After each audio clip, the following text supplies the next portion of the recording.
A woman went to the doctor and complained that her husband was losing interest in sex.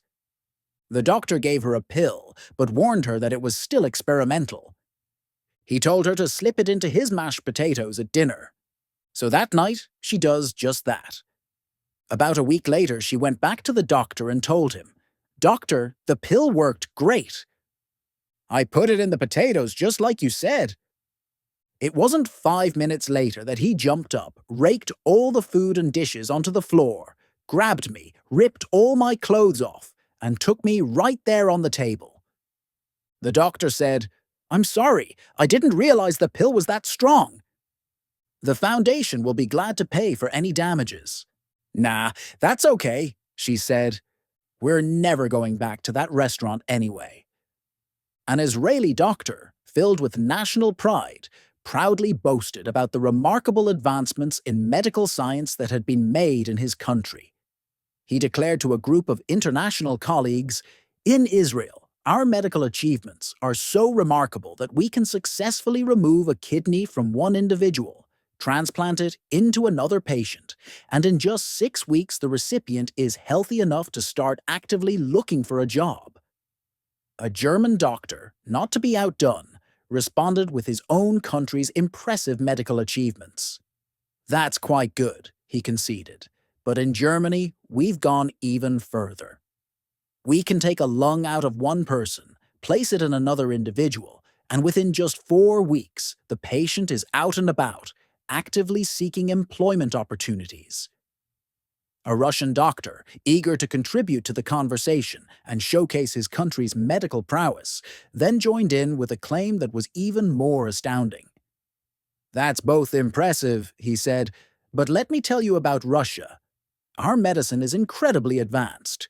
We can take half of a person's heart, transplant it into another individual, and in as little as 2 weeks, both the donor and the recipient are fit enough to start job hunting." Not to be outdone and wanting to highlight American ingenuity, an American doctor interjected with a wry smile. "Well, that's all very impressive. But let me tell you about the United States. We took an ass out of Texas, put it in the White House, and half the country will be looking for work tomorrow." A young boy approached his father with a curious question that had been on his mind. "Dad," he asked, looking up with innocent eyes, "can you explain to me what politics is?"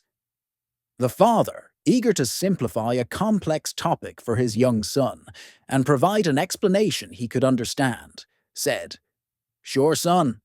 I'll do my best to make it simple for you. You can think of me as capitalism because I'm the one who earns the money for our family. Your mom manages all of our expenses and makes sure everything is taken care of, so she's like the government. We both look after your well-being and make sure you have what you need, so you represent the people. Our nanny, she works hard and helps us out a lot around the house, so let's think of her as the working class. And your little brother? Well, he's the future of our family. Keep this in mind and see if it helps you understand." The boy went to bed that night, pondering over his father's explanation, trying to make sense of the analogy. In the middle of the night, he was awakened by the sound of his baby brother crying. Concerned, he got out of bed and went to check on him, only to find that his little brother had soiled his diaper and needed a change. He went to his parents' bedroom to inform his mom, but he found her sound asleep and didn't want to disturb her.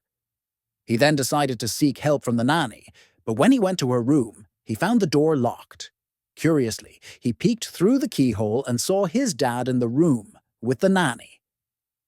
Confused and unsure of what he had just witnessed, he eventually went back to his own bed. The next morning, the father, remembering their conversation from the previous day, asked his son, "So, did you have a chance to think about what politics is?" The boy replied with a newfound insight and a slightly troubled expression. "Yes, Dad, I think I figured it out. It's like this. While capitalism is screwing the working class, the government is sound asleep, the people are being ignored, and the future is in deep shit.